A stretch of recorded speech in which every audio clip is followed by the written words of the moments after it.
A young woman decided to go skinny dipping in a lake in an isolated place when she suddenly notices a strange man on the shore who is following her. The phone rings. The call goes straight to voicemail asking to leave the message for Amber. A woman's voice tearfully asks her daughter to return home. At the same time, a happy young couple steals a car and gets on the road. The next morning, the girl wakes up in a car in the middle of the forest. She discovers that her boyfriend, Jake, is missing. Amber calms down when she sees him relieve himself not so far away. The phone vibrates. A call from home. The girl decides to ignore it. The boy returns. Amber wonders if they're in Florida yet. Jake says not yet. Besides, he doesn't even know how to get there. The girl opens the glove compartment hoping to find a map, but instead sees a revolver. The boy wants to teach her how to use a gun. A shot is heard. Jake is satisfied with Amber's first attempt, but asks his beloved to shoot with her eyes open next time. Amber wonders if she looks good with a weapon. The guy says ironically that he wouldn't mess with her. The girl points a revolver at him. Jake asks her to not joke around like that, but she orders him to get on his knees. The guy smiles nervously but decides to play along. Amber asks him to close his eyes and count to 10. Jake is fine with this role play and begins the countdown. The girl asks him to count slower. He listens. After a few seconds, Jake opens his eyes and sees Amber running away from him, laughing. A guy runs after his lover. The girl runs to the shore of a small lake. She takes all her clothes off and runs into the water.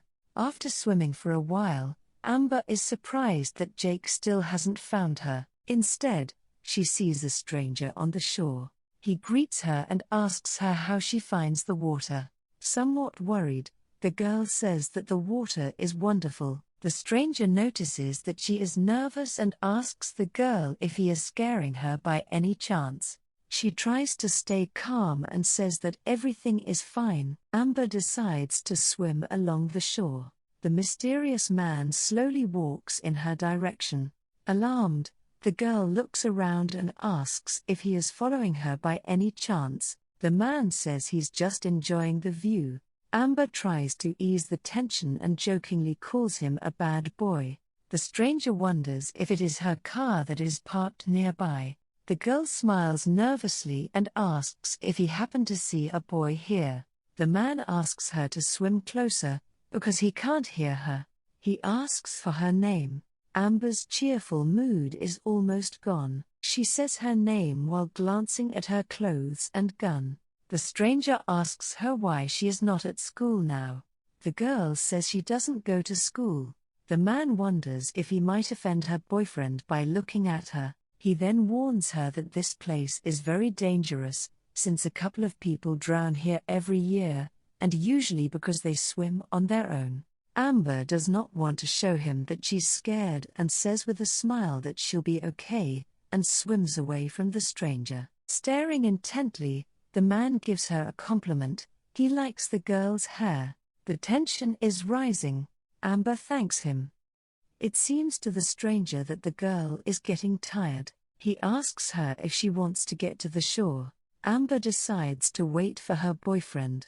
The man promises that he will not look at her, so she can get out of water in peace. Although the girl is shaking from the cold, she refuses. After a pause, the suspicious stranger says that he doesn't think that the boy will come. Extremely alarmed, Amber changes her plan. She tells the man that if he doesn't get out of here, her boyfriend will kick his ass. The indifferent man doubts this and shocks Amber by saying that her boyfriend is already dead. The frightened girl refuses to believe it and loudly calls out to her lover. The cold-blooded stranger suggests her to get out of the water, because no one will hear her for sure. Confused, the girl swims away from the shore. Amber notices that the man is gone. Tired and cold, she decides to get to the shore after all. Trembling, the girl picks up her clothes, but does not find the gun there. Amber quickly gets dressed and leaves the lake. She runs through the forest shouting her boyfriend's name. There is no answer. The girl finds the car, starts it and, with tears in her eyes, drives away at maximum speed. She calls Jake. While, from the back seat, a hand slowly reaches towards Amber's head,